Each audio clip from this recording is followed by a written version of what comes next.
Quindi guardate che il comandamento dei genitori è a doppio taglio, cosa che nessuno mai vi ha detto, ma basta guardare i testi. Seconda cosa, in questo caso, in questo testo, noi abbiamo un concetto chiaro: io devo dare il giusto peso ai miei genitori. Il quale giusto peso non significa che voglia dire obbedienza. Clava micidiale con cui noi invece educhiamo i figli. Tu devi obbedirmi perché è scritto nel comandamento: onora tuo padre e tua madre.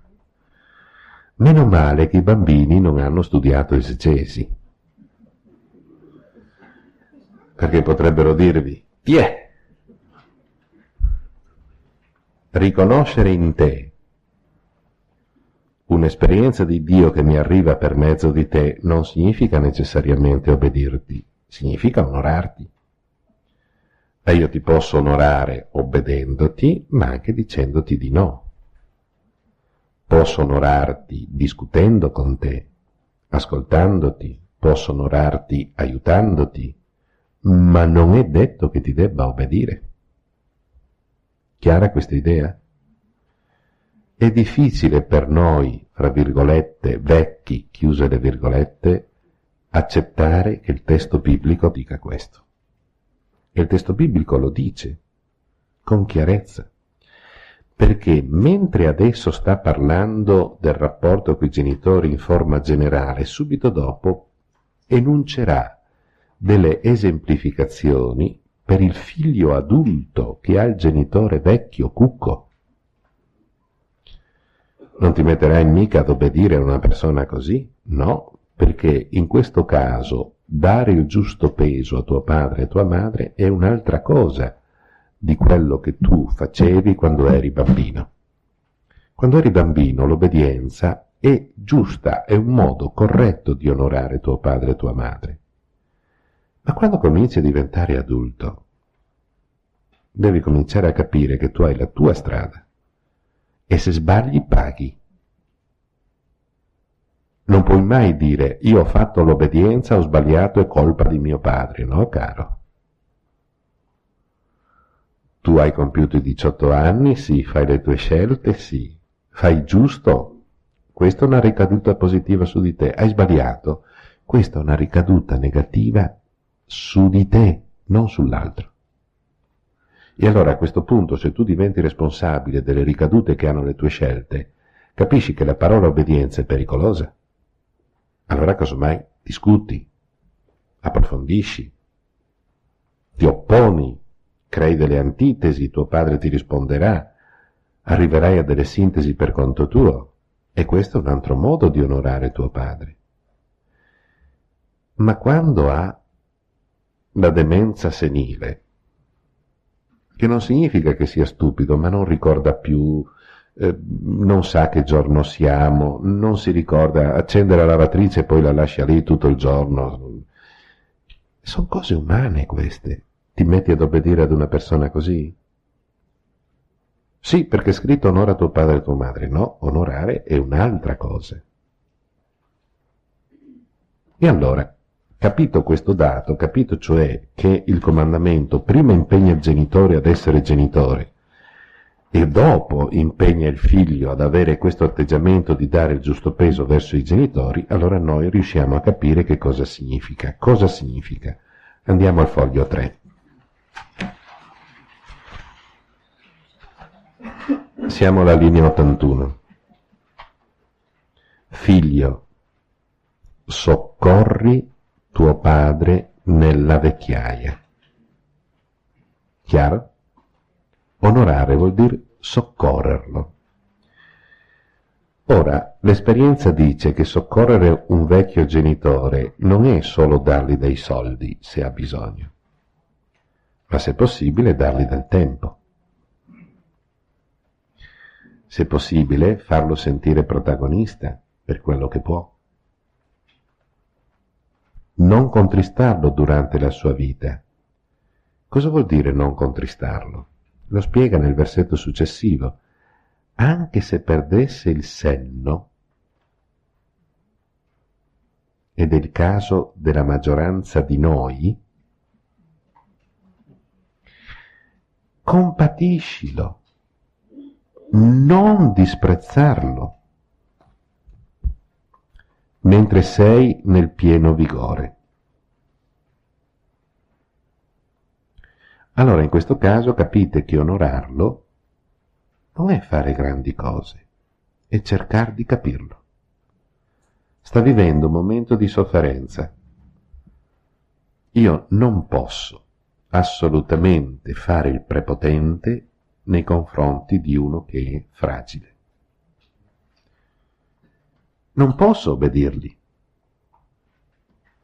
perché una persona di questo genere non ha quella lucidità mentale per darmi le dritte a me, uomo di 58 anni.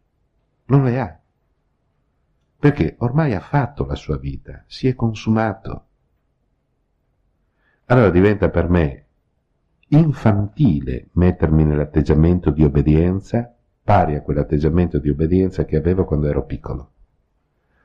Ma diventa per me corretto mettermi in questo atteggiamento di soccorso.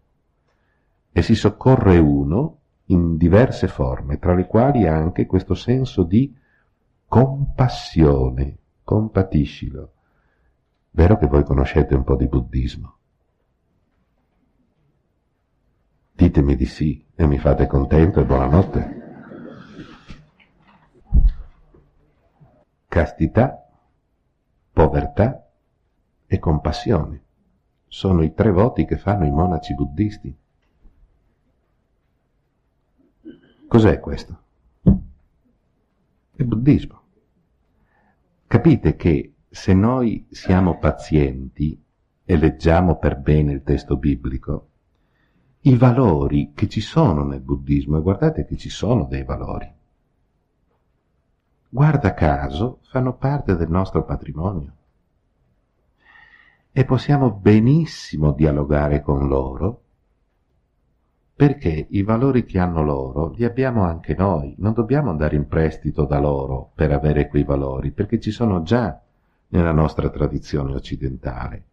Solo che succede come al solito.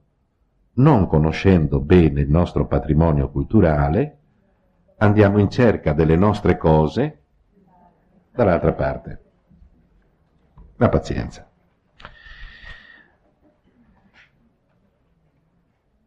Poiché, e questa è una battuta sui denti, la pietà verso il Padre non sarà dimenticata, ti sarà computata a sconto dei peccati. Nel giorno della tua tribolazione Dio si ricorderà di te, come fa il calore sulla brina e si scioglieranno i tuoi peccati. Chi abbandona il Padre è come un bestemmiatore. E noi diciamo, beh, poca roba. Noi friulani siamo abituati. Allora abbiate un po' di pietà e di pazienza ancora, ma mancano ancora pochi minuti. In Oriente, il bestemmiatore è uno che merita la stessa pena dell'apostata. 2 sono le persone che vanno lapidate. Colui che abbandona la fede in Yahweh, vedi il povero Santo Stefano, nostro, perché lo hanno lapidato?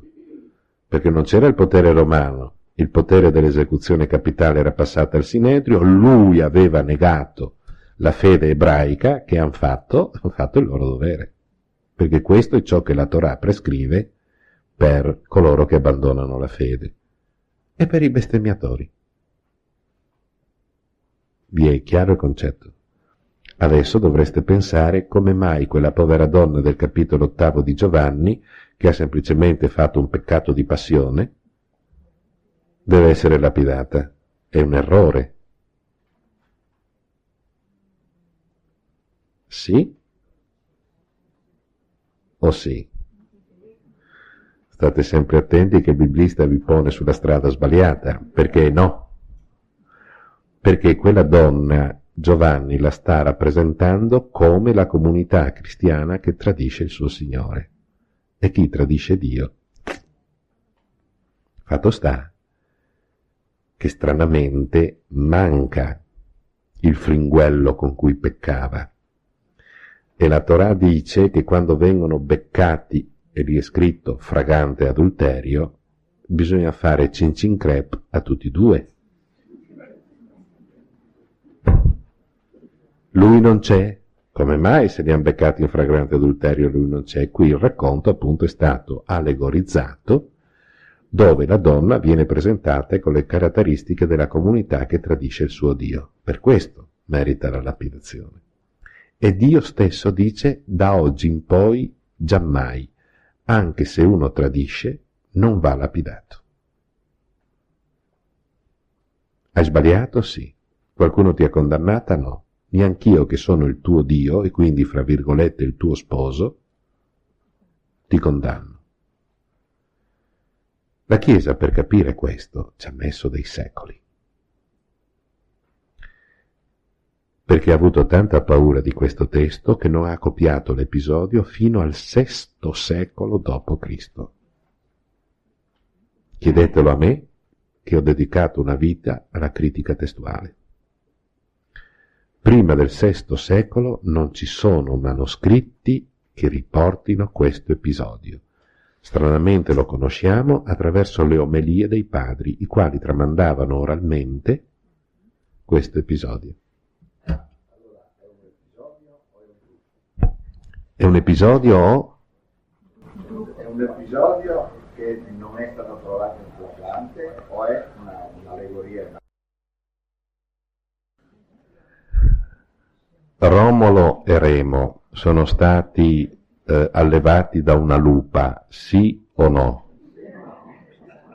Sì. L'importante è saper dare il significato alla parola lupa. Noi in Campidoglio, io ci passo ogni giovedì per andare all'università e ogni venerdì per venirne via, c'è questo animale con queste mamellone e due piccolini sotto che ciucciano, sì o no? Poi si studia un po' di latino e si comincia a capire che le case di tolleranza nell'antica Roma venivano chiamati lupanari, dal che riesco ad intuire che la parola lupa probabilmente non si rappresenta così, ma si rappresenta colà. Tutto il problema sta non nella tradizione che mi tramanda il testo, ma nella mia capacità di fare ermeneutica del testo.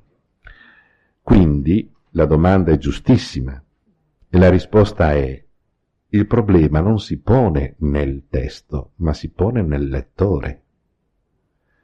Io ve l'ho già detto tante volte, ve lo ripeto. Guardate che i testi orientali e testi biblici compresi sono scritti secondo la mentalità dell'Oriente. Per cui se tu sei acuto, paziente, intelligente, ricevi il messaggio corretto. Se a te mancano queste caratteristiche, tu leggi e capisci tutt'altra cosa. E l'ebreo che ha scritto sogghigna sotto sotto e dice: tiè. Guardate che noi siamo abituati a prendere la Bibbia come testo per bambini piccoli. Mentre invece se ci ragioniamo sopra e stiamo attenti al testo, è veramente alle volte, non sempre, ma alle volte è veramente molto impegnativo per capirlo. Quindi, se la domanda è corretta, la risposta è sì, c'è un problema, ma non è nel testo, è nel lettore. Quindi, se noi prendiamo la domanda, la dovremmo in qualche maniera completare e dire: questo testo è racconto, è allegoria? Per davvero li han beccati in flagrante adulterio? Ma queste domande le mettiamo non in rapporto al testo, ma in rapporto al lettore, cioè il lettore riesce a capire se questo è puro racconto, se è pura allegoria. E se io vi rispondessi che il Vangelo di Giovanni è fregaiolo e è scritto in una maniera così intelligente da esprimere sempre tre cose in una volta sola. Per cui voi leggete il fatto, la teologia del fatto, l'allegorizzazione del fatto, sempre nello stesso testo. Per arrivare a capire queste capacità che avevano loro, noi dovremmo fare, perdonatemi, ve lo dico per l'ultima volta e finisco, dovremmo fare un corso di ebraico. E adesso vi spiego il perché. E dopo che avremo imparato un pochettino l'ebraico, la prima cosa che io vi farei leggere con me il Cantico dei Cantici, per farvi fare un'esperienza letteraria, non mistica, dove io vi mostro come è assolutamente impossibile leggere in italiano il Cantico dei Cantici. O lo leggi in ebraico o non lo leggi. Perché? Chi ha scritto quel testo ha scelto i vocaboli che abbiano che tutti quanti abbiano due registri di lettura, una lettura nobile e una lettura volgare. La parola uccello in italiano ha una lettura nobile che vuol dire volatile e poi una lettura volgare che non mi permetto di spiegare. Quando tu leggi il Cantico dei Cantici, l'autore ha scelto tutti i vocaboli che hanno questo doppio registro, per cui tu hai due libri in uno. Uno è di una altezza psico-spirituale ed affettiva stratosferica e l'altro è un romanzo porno. Quando traduci o scegli la chiave superiore e ti viene fuori un libro spirituale, o scegli la chiave inferiore e ti viene fuori un libro carnale di quei pesanti. In italiano devi fare una scelta e qualunque scelta tu faccia perdi l'altra. In ebraico no, tu leggi un testo solo e li hai tutti e due continuamente in parallelo. Per cui fai un'esperienza secondo la quale tu ti accorgi che l'amore o è a 360 gradi, e quindi l'amore è carne, passione, sesso, e vai che va bene, ma è anche delicatezza, intuizione, ascolto, accompagnamento, finezza. E guai se tu privilegi questo scordando quello. E guai se tu privilegi questo scordando quello. È un'esperienza che io ve la racconto, ma voi non la potete fare. È la stessa cosa sul testo di Giovanni. O voi entrate dentro in questa ottica, per cui dovete avere, quando leggete Giovanni, 3 occhiali, o se no, non leggete Giovanni. Perché Giovanni è il testo più micidiale del Nuovo Testamento, anche se sotto il profilo della lingua greca sembra il più facile. L'ultima cosa, ma molti episodi di Giovanni non sono dati agli altri evangelisti o quasi tutti, perché ci sono molte cose. Giovanni è testimone ufficiale e scrive il suo Vangelo dopo che l'hanno scritto gli altri, quindi non ha ripetuto quello che hanno scritto gli altri. Ha in qualche maniera riempito i buchi che hanno lasciato gli altri. Questo episodio c'è anche in altri. Ma no, assolutamente. Però vi posso dire una cattiveria. Quando nel VI secolo d.C. l'episodio dell'adultera è stato inserito dentro nei testi biblici, non sapevano più dove metterlo. E quindi avete alcuni manoscritti che riportano lo stesso identico episodio al capitolo 21 del Vangelo di Luca e altri al capitolo 8 del Vangelo di Giovanni. Poi, verso il IX secolo, gli esegeti di allora hanno detto no, Luca è impossibile che scriva così, perché Luca ha tutt'altro stile, vocabolario, grammatica, sintassi, e questo è solo giovanneo. Punto, chiuso. Grazie della pazienza, alla prossima volta.